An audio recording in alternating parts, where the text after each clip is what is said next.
রথযাত্রা উপলক্ষে আমারও কিন্তু বেরানোর প্ল্যান ছিল। আর কার সাথে বেরাচ্ছি, কোথায় যাই, সেটা তো তোমাদের সাথে অবশ্যই শেয়ার করব। তার আগে বলো আমাকে শাড়ি পরে আর এই ওভারঅল লুকটা কেমন লাগছে। তো চলো আগে সেখানে যাই, এবার তারপরে তোমাদের সাথে আবার দেখা হচ্ছে।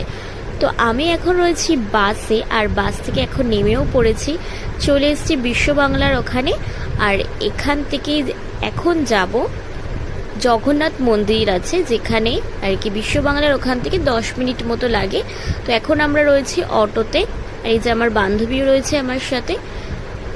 আমরা যখন আর কি এদিকে যাচ্ছিলাম তখনই কিন্তু ওই যে যেই লাইনটা দেখলে ফার্স্টে, ওটা কিন্তু তো ওখান মানে ওই মন্দির থেকে রথ নিয়ে অলরেডি বেরিয়ে পড়েছে। তো রাস্তায় আর কি যেতে যেতে দেখলাম, তো ওকে বললাম যে চল আমরা ততক্ষণ মেলা আর মন্দিরটা একটু ঘুরে দেখি। তো এখন ওখানে আর কি রথযাত্রা উপলক্ষে মেলা বসেছে। আর এইদিকে দেখো আর একটা মন্দির রয়েছে,